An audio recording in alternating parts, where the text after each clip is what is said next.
უმაღლეს სასწავლებლებს ჩვენ ყველასთან გვაქვს უწყვეტი კომუნიკაცია და კონტაქტი და ყველას უჩიჩინეთ, ასე ვთქვათ, რომ გავაუმჯობესოთ სწავლების მეთოდოლოგია რა. ანუ ეს ხვალ შეიძლება არ იყოს, მაგრამ აუცილებლად მოხდება. და რაც უფრო მეტად დავანახებთ ჩვენ ძალას, რაც გულისხმობს, რაც უფრო მეტად აქტიურები ვიქნებით, მით უფრო მეტად დაინახავს უნივერსიტეტი ამის აუცილებლობას. იმიტომ რომ მაგალითად ზოგიერთი უნივერსიტეტი, მე არ დავკონკრეტებ, უბრალოდ არ მინდა რომ დავკონკრეტო, ზოგიერთი უნივერსიტეტი თვლის რომ ყველაფერი კარგად არის. ზოგიერთი თვლის რომ ყველაფერი კარგად არის, ყველაფერი ვარდისფერია, ყველაზე მაგარი ლექტორები ყავს და სოფლიოში ყველაზე მაგარი კომპიუტერული აპარატურა. და ის გულწრფელად თვლის ამას. იცი რატო? იმიტომ რომ სტუდენტი რო სწავლობს, ის არ ეუბნება რომ ცუდია ეს. გამოდის და მე მეუბნება ასოციაციას. მე ვიცი რომ ცუდია. იმამდე უნდა მივიტანოთ ეგ ამბავი ერთად ყველა. ჩვენს. ხდები? ეს პირველ შეკითხვას რაც შეეხება. რაც შეეხება დასაქმებას.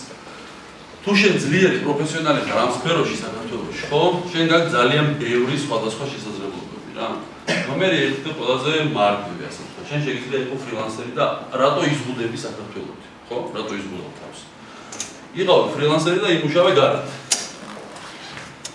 მეორე ვარიანტი აქაც დასაქმების კუთხით არის კომპანიები, არის სერიოზული კომპანიები, რომლებიც მუშაობენ გარე ბაზარზე და შიდა ბაზარზეც და შეიძლება. თუმცა მართალია არ არის იმდენი სამუშაო ადგილი, რამდენიც საჭირო არის დასაქმებისთვის, მაგრამ სპეციალისტი არის იმდენი ჩანვარ?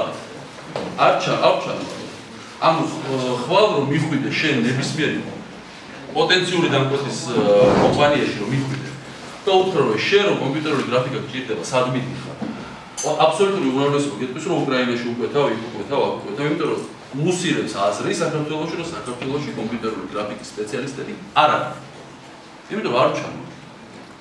იმიტომ რომ დღეს 200 ადამიანი რომ იყო რეგისტრირებული ამ სემინარზე, მოვიდა რამდენი? 70? 200-დან? იმიტომ რომ პასიურები ვართ. იმიტომ რომ ჩვენ ამ ხელი გვაქვს ჩაქნეული, ან გვეზარება დილით გაგვიძება და ეგ არის. როგორ? ხო, არ going კარგია. კი, 200 კაცი მოდის და მე გუშინ და გუშინწევ ნერვიულობდი იმაზე. ფარზე რა ვქნა. ხდები? თქვენ არა, ზოგიერთ ადამიანმა ვერ გაიაზრა ის, რომ ამ სემინარების მომზადების უკან დგას ძალიან დიდი შრომა და არანაირი ანაზღაურება. ანუ ძალიან ბევრი ადამიანი შეწუხდა იმისთვის, რომ ეს სემინარები ჩატარებულიყო. და შენ რომ going-ს აწვევი, მე ამაზე მე ღამე არ მძინავს და ნერვიულობ, ამდენი ხალხი სად დავდიო. ხდები? და მე თუ მეწოდინება რომ 20 კაცი მოდის, ჩემ ოფისში მოგიწევთ და ჩემ ოფისში ჩაგიკადეთ იმ სემინარს, იმიტომ რომ დავეტევი. და პრობლემა არ მექნება. და მე თუ 200 კაცს ხედავ სიაში, მე მჭირდება სივრცე და დავარბივარ მთელ ქალაქში სადმე ვიშოვო სივრცე. და მე მოდის ესე რომ 1/13 იქ. ანუ აი მაგის თქმა მინდა რომ თუ აქტიურობ ბოლომდე. თუ პასიური ხარ, მაშინ ნუ მაჩვენი რა რომ ისე რა ქვია, ვითომ ხარ რა. აი მაგის თქმა მინდა რა. იმიტომ რომ აი ახლა მაგალითად ფესტივალს რო ვამზადებ, ხო?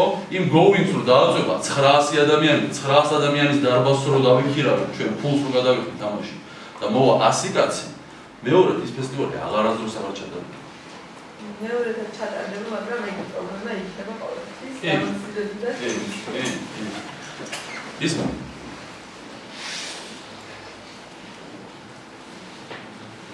რა უნდა გუშველოს?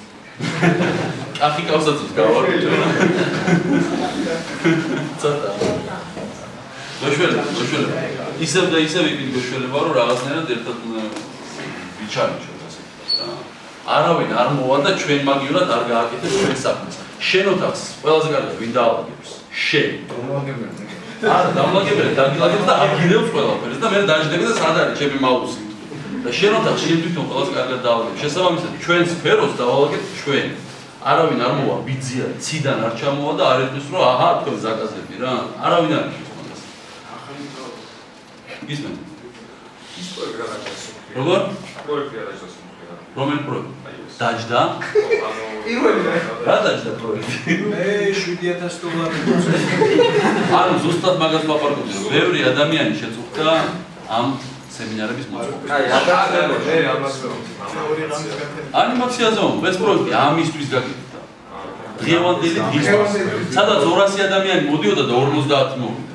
დღევანდელი დღისთვის იწვალა 2 კვირის მანძილზე 5-მა კაცმა თუ 6-მა კაცმა, ხო?